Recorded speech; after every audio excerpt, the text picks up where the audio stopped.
우리가 빛에 대한 얘기를 교회에서 이렇게나 많이 하지 않습니까? 그러면 반대로 어둠에 대한 얘기도 그만큼 해야 되는 거거든요. 어쩌면 사람들이 솔직하게 말하는 시간은 저는 밤의 시간이라고 생각합니다. 어쩌면 그 밤에 술자리에서 했던 얘기가 낮에 회사에서 했던 얘기보다는 훨씬 더 솔직한 얘기, 우리의 실제와 관련된 깊은 얘기를 할 수 있다고 생각해요. 성경에서 밤이라는 시간에 너무나 많은 중요한 일이 일어나는 거 혹시 아십니까? 우리가 기억해야 되는 건 반드시 성도들에게는 어둠이 찾아온다는 겁니다. 여러분들 어떤 어둠을 경험했습니까? 안녕하세요. 평범한 사람들을 위한 신학의 도움말 김병기입니다. 오늘은 무슨 얘기를 할까 하다 좀 무거운 얘기를 해보려고 하는데요. 경험해 보신 적 있는지, 영혼의 어두운 밤. 저도 있습니다. 그때 써놓은 일기가 기억나는데 이런 구절이 있었어요. 하나님, 제 달은 언제 보름달이 되나요? 너무너무 캄캄했던 그런 기억이 제 안에 있었습니다. 개인적으로도 있었고 또 목사로서 살아가다 보니까 있었죠. 그런 분들을 위한 이야기일 것 같습니다. 영혼의 어두운 밤이라는 주제가 또 기독교 신학 안에 있거든요. 단순히 오늘 하루 만에 끝낼 수 있는 얘기는 아니고요.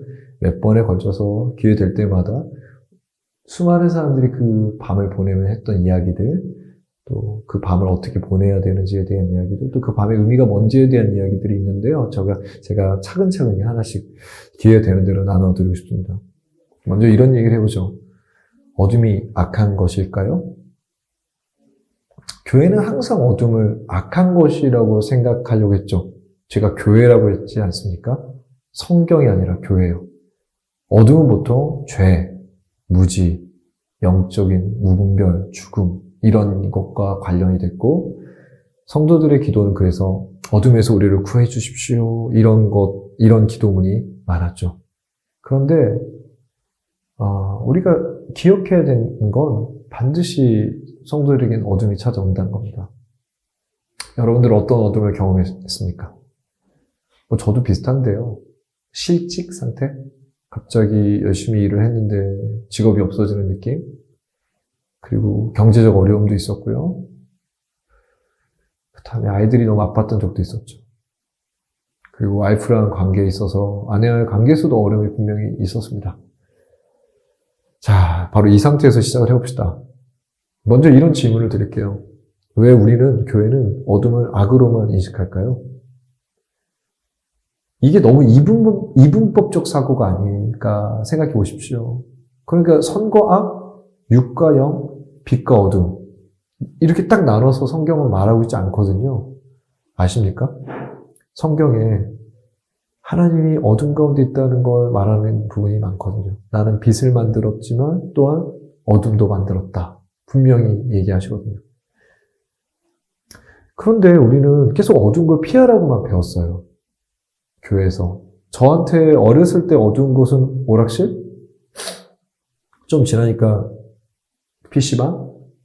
좀 지나니까 나이트? 저 때문에 락카페라는 것도 있었는데. 혹은 뒷골목, 혹은 감옥. 이런 것들을 무조건 피해야 된다고만 말하거든요. 그런데 여러분 생각해 보십시오. 성경에서 밤이라는 시간에 너무나 많은 중요한 일이 일어나는 거 혹시 아십니까? 예를 들면 아브라함에게 별을 보라고 하셨잖아요. 그리고 자녀를 약속하시잖아요. 그것도 밤에 일어난 일입니다. 야곱이 잘 때 돌베개 이렇게 세워가지고 여기를 베델로 하겠습니다라는 얘기 기억나십니까? 예, 밤에 이 중요한 일이 일어났죠. 그리고 야곱이라는 사람이 또 밤에 하나님과 씨름해서 새로운 이스라엘이라는 이름을 받았지 않습니까?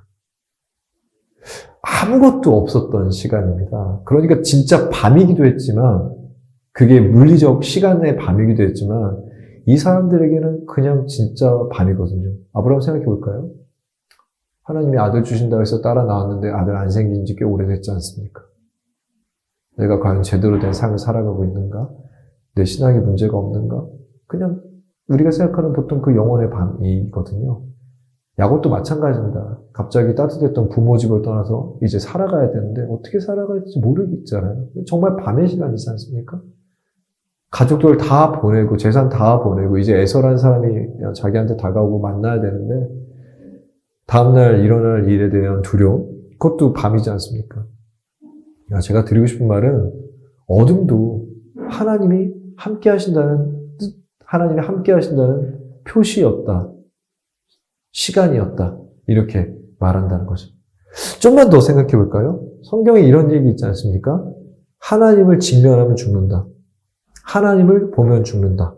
그래서 많은 신학자들이요, 무지의 구름이라는 것을 통해 우리가 하나님을 만나야 된다고 생각하거든요.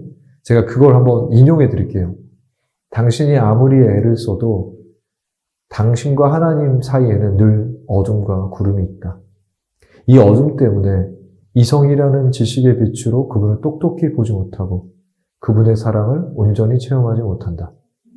그러나 그렇기 때문에 당신이 사랑하는 그분에게 늘 부르짖으며 할 수만 있다면 오랫동안 이 어둠 가운데 거하라고 애쓰게 된다. 왜냐하면 이 땅에 사는 한 그분을 체험하거나 볼 수 있는 곳은 이 구름과 어둠밖에 없기 때문이다.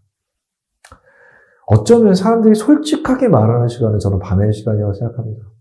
어쩌면 그 밤에 술자리에서 했던 얘기가 낮에 회사에서 했던 얘기보다는 훨씬 더 솔직한 얘기, 우리의 실제와 관련된 깊은 얘기를 할 수 있다고 생각해요.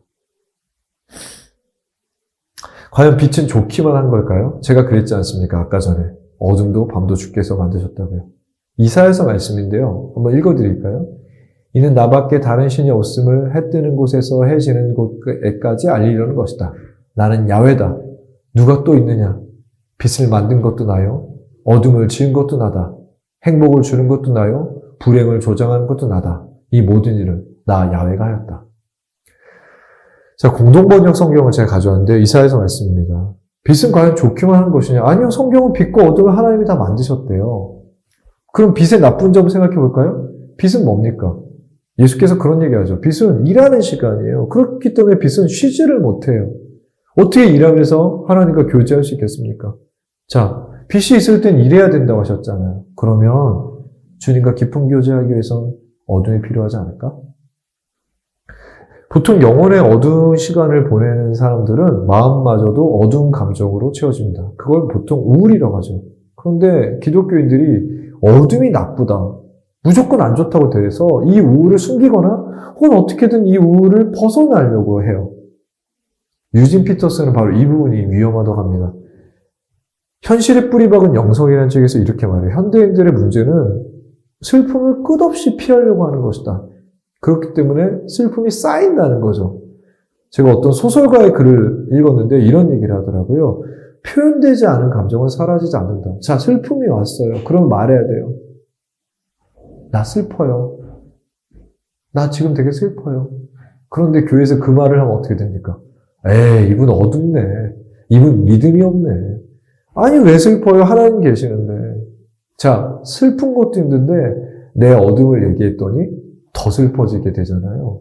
그러니까 슬픔을 얘기 못하니까 표현되지 않은 슬픔이란 어둠이라는 게 마음속에 계속 쌓이고 그것이 한 번에 오는 게 우울이다.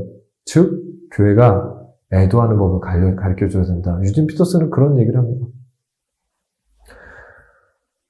어둠은 이렇게 장점이 많습니다. 마지막으로 어둠은 어떤 장점이 있을까요? 우리를 해방시킬 수 있죠. 빛 가운데 있었을 때 우리가 몰랐던 것들이요. 그런데 그건 틀린 거거든요. 예를 들면 어떤 게 있을까? 이런 겁니다. 하나님 믿으면 얻을 수 있다고 생각했던 수많은 성공들.